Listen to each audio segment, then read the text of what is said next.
Hello दोस्तों, मैं doctor Ram Singh Patel, assistant professor, Pandit Motilal Nehru PG law college Chhatarpur. दोस्तों, आज हम लोग चर्चा करेंगे भारतीय संविधान के स्रोत के संदर्भ में, अर्थात भारतीय संविधान के कौन कौन से प्रावधान किन किन देशों से लिए गए। दोस्तों, वैसे तो भारतीय संविधान का अधिकांश भाग हमने भारत शासन अधिनियम 1935 से लिया हुआ है, लेकिन फिर भी कुछ कुछ प्रावधान हमने अन्य देशों से भी लिए हैं या उनसे भारत शासन अधिनियम 1935 के प्रावधानों में कोई संशोधन किए हैं। तो वो प्रावधान हमने किन देशों से लिए हैं उसके संदर्भ में हम लोग चर्चा करेंगे। इसके अलावा यदि सामान्य तौर पर पूछा जाता है कि भारतीय संविधान का स्रोत क्या है, तो भारतीय संविधान का स्रोत भारतीय संविधान की प्रस्तावना में उल्लेखित है। भारतीय संविधान की प्रस्तावना में कहा गया है, हम भारत के लोग, अर्थात भारतीय संविधान का निर्माण करने का कार्य हम भारत के लोगों के द्वारा किया गया है, अर्थात भारत की जनता के द्वारा किया गया है। और इस प्रकार से भारतीय संविधान का स्रोत भारत की जनता होती है,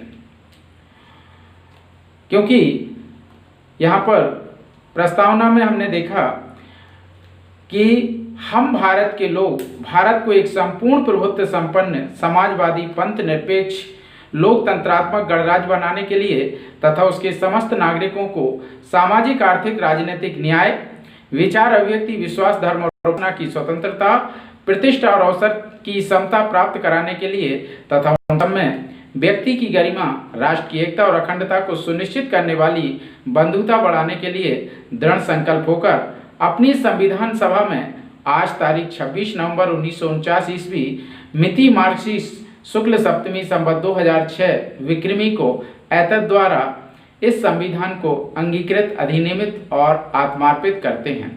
तो इस प्रकार से यहाँ पर अगर हम देखें तो हम कहते हैं कि भारत की जनता के द्वारा इस संविधान का निर्माण किया गया है और इस संविधान को अंगीकृत, अधिनियमित और आत्मार्पित भी भारत की जनता के द्वारा किया गया है।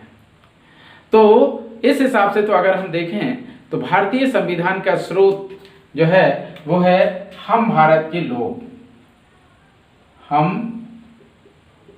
भारत के लोग, अर्थात भारत की जनता।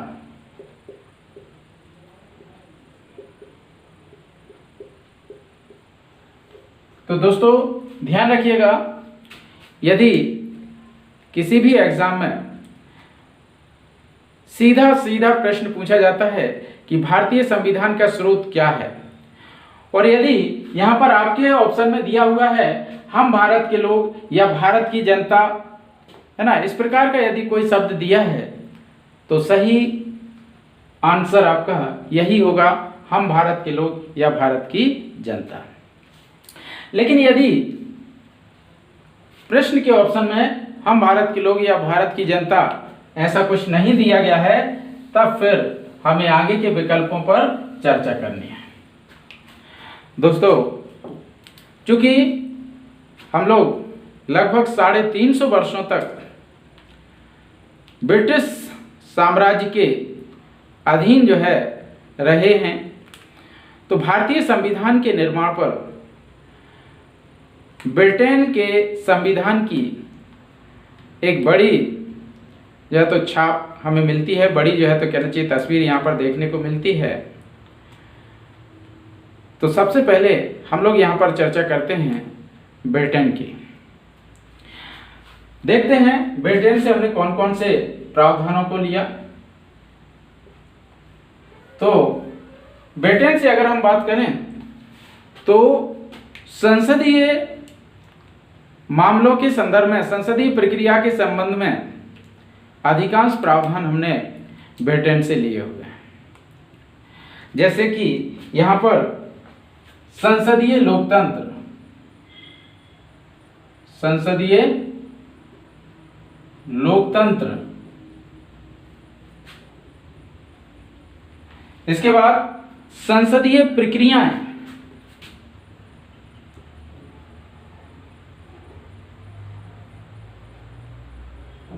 संसदीय प्रक्रियाएं, है ना, ये भी हमने ब्रिटेन से ली हुई हैं। इसके अलावा विधि निर्माण प्रक्रिया, विधि निर्माण प्रक्रिया अर्थात विधि का निर्माण करने की क्या प्रक्रिया है, कैसे जो है तो विधि बनाई जाएगी, तो विधि के निर्माण की पूरी प्रक्रिया हमने ब्रिटेन से अडॉप्ट की है। इसके अलावा बजटीय प्रक्रिया, बजटीय प्रक्रिया हम लोग जानते हैं कि ब्रिटिश काल के दौरान ही भारत में बजट जो है तो कहना चाहिए कि प्रस्तुत होने लगा था। तो बजट की जो प्रक्रिया, जो प्रोसेस ब्रिटेन के द्वारा लागू की गई थी, वही आपने जो है तो अपने संविधान में भी शामिल कर ली। तो बजटीय प्रक्रिया भी हमने ब्रिटेन से ली हुई है। इसके अलावा द्विसदनीय व्यवस्था, द्विसदनीय व्यवस्था अर्थात लोकसभा और राज्यसभा, है ना, 2 सदन वाली व्यवस्था। तो ये 2 सदन वाली व्यवस्था भी हमने ब्रिटेन से ही ली हुई है। ठीक, इसके अलावा जो है तो प्रधानमंत्री का पद, है ना, प्रधानमंत्री का पद भी हमने जो है तो ब्रिटेन से लिया हुआ है। ठीक, इसके बाद मंत्रिमंडलीय व्यवस्था, मंत्रिमंडलीय व्यवस्था, है ना, मंत्रिमंडल की जो व्यवस्था है वो भी हमने संपूर्ण व्यवस्था को ब्रिटेन से ही एडॉप्ट किया हुआ है। इसके अलावा लोकसभा अध्यक्ष एवं उपाध्यक्ष का पद जो है ये भी हमने ब्रिटेन से ही एडॉप्ट किया हुआ है। ठीक, इसके अलावा रूल ऑफ लॉ, विधि का शासन, विधि का शासन, रूल ऑफ लॉ, जिसमें हम लोग जानते हैं कि ब्रिटिश विधि शास्त्री डायसी महोदय ने ये जो सिद्धांत दिया था, तो इस रूल ऑफ लॉ, है ना, विधि के शासन को हमने ब्रिटेन से ही अडॉप्ट किया हुआ है, जिसके अंतर्गत हम लोग मानते हैं कि विधि सर्वोच्च होती है और विधि सभी के लिए गवर्न करती है। विधि के ऊपर कोई नहीं होता है ना, सभी कानून के दायरे में होते, चाहे कितना भी बड़े से बड़ा अधिकारी हो, है ना, चाहे कितना भी अमीर से अमीर व्यक्ति हो, सभी विधि के समक्ष समान है, विधि के समक्ष बराबर है ना, और विधि जो है तो सर्वोच्च होती है। तो रूल ऑफ लॉ, है ना, विधि का शासन भी हमने जो है तो आपका ब्रिटेन से लिया हुआ है। इसके अलावा सामूहिक उत्तरदायित्व, कलेक्टिव रिस्पॉन्सिबिलिटी, अर्थात यहाँ पर यदि संपूर्ण मंत्री परिषद में से किसी एक मंत्री के विरुद्ध अविश्वास प्रस्ताव पास हो जाता है, तो यहाँ पर संपूर्ण मंत्री परिषद को त्यागपत्र देना होता है। तो यहाँ पर सभी मंत्रियों की, संपूर्ण सरकार की कलेक्टिव रिस्पॉन्सिबिलिटी होती है, सामूहिक उत्तरदायित्व होता है, और ये उत्तरदायित्व किसके विरुद्ध प्राप्त होता है? लोकसभा के प्रति। लोकसभा के प्रति ये जो है तो कहना चाहिए कि सामूहिक उत्तरदायित्व क्यों होता है? क्योंकि यहाँ पर जो सरकार में प्रतिनिधि बैठे हुए हैं, ये जनता के पैसे का उपयोग करते हैं, जनता के द्वारा चुने जाते हैं और जनता के लिए ही कार्य करते हैं। और जनता के चुने हुए प्रतिनिधि चूंकि लोकसभा में बैठे हुए हैं, इसीलिए यहाँ पर ये संपूर्ण सरकार या कहें कि मंत्रिपरिषद सामूहिक रूप से लोकसभा के प्रति उत्तरदायी होते हैं, अर्थात जनता के प्रति उत्तरदायी होते हैं। क्लियर? इसके बाद अगला है एकल नागरिकता, सिंगल सिटीजनशिप। एकल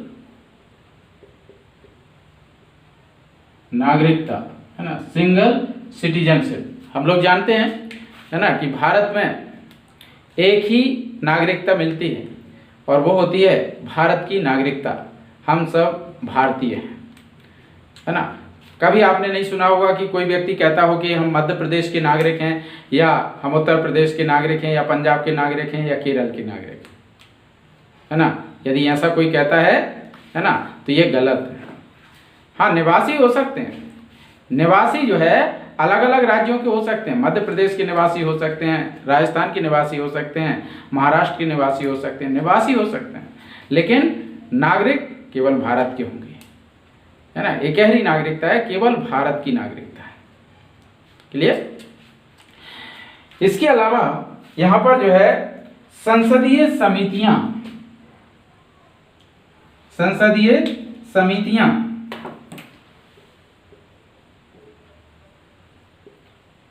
संसदीय समितियां,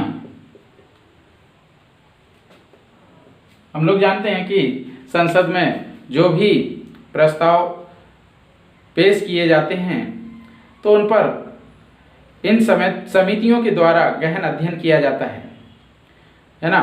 वर्तमान में 24 संसदीय समितियां अस्तित्व में हैं और एक समिति में 45 सदस्य होते हैं, जिनमें से 30 सदस्य लोकसभा से होते हैं और 15 सदस्य राज्यसभा से होते हैं।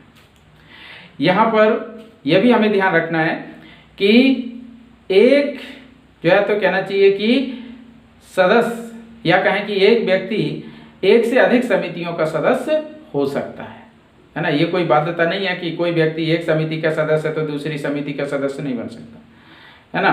बल्कि यहाँ तक हम लोग ने देखा था पिछले वीडियो में कि जो आपके अटॉर्नी जनरल ऑफ इंडिया है, भारत का महान्यायवादी है, वह भी संसदीय समितियों का सदस्य बन सकता है। तो इस प्रकार से यहाँ पर जो है जो संसदीय समितियों की व्यवस्था है वो भी हमने ब्रिटेन से ही एडॉप्ट की है, ब्रिटेन से ही ली हुई है। इसके अलावा सबसे महत्वपूर्ण चीज है राष्ट्रपति का पद। राष्ट्रपति का पद, तो राष्ट्रपति का पद भी हमने जो है ब्रिटेन से ही लिया हुआ है ना। लेकिन अब आप लोग कहेंगे कि सब ब्रिटेन में तो राष्ट्रपति होते ही नहीं है, तो फिर कैसे ले लिया? तो राष्ट्रपति का हमने पद लिया है, अर्थात जिस तरीके से ब्रिटेन में वहाँ का सम्राट सर्वोच्च होता है, उसी तरीके से हमने अपने देश में जो है तो सर्वोच्च पदाधिकारी के रूप में राष्ट्रपति को स्थापित किया है। और इसकी सबसे बड़ी महत्वपूर्ण चीज़ ये है कि जिस तरीके से ब्रिटेन में राष्ट्रपति केवल नॉमिनल होता है, केवल नाम मात्र का प्रधान होता है, वैसे ही हमने अपने यहाँ पर राष्ट्रपति को भी नाम मात्र का जो है तो कहना चाहिए केवल संवैधानिक प्रमुख जो है तो माना है। बाकी हम लोग जानते हैं कि वास्तविक कार्यपालकीय शक्तियाँ प्रधानमंत्री में निहित होती हैं। तो इस प्रकार से ये हमने जो है तो यहाँ पर कुछ चीज़ें जो महत्वपूर्ण चीज़ें थीं जो हमने ब्रिटेन से ली हुई हैं वो यहाँ पर डिस्कस की है ना, उनके बारे में हमने यहाँ पर देखा। ठीक, तो यहाँ पर जो है संसदीय लोकतंत्र है ना, संसदीय प्रक्रियाएं, विधि निर्माण प्रक्रिया, बजटीय प्रक्रिया, द्विसदनीय व्यवस्था अर्थात लोकसभा राज्यसभा वाली व्यवस्था है ना, प्रधानमंत्री का पद है ना, मंत्रिमंडलीय व्यवस्था, लोकसभा अध्यक्ष एवं उपाध्यक्ष का पद, विधि का शासन है ना, रूल ऑफ लॉ, सामूहिक उत्तरदायित्व, कलेक्टिव रिस्पॉन्सिबिलिटी, एकल नागरिकता, संसदीय समितियां, है ना, राष्ट्रपति का पद, है ना। तो ये हमने सब ब्रिटेन से लिए हुए हैं। ठीक, बाकी का हम लोग अगले वीडियो में देखेंगे कि और कौन कौन से संवैधानिक प्रावधान हमने किन किन देशों से लिए हुए हैं।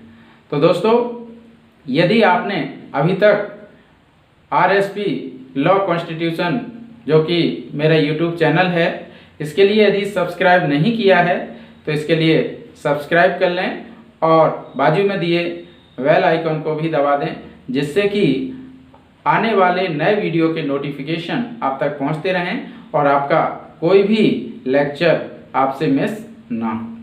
तो आज के लिए धन्यवाद, नमस्कार।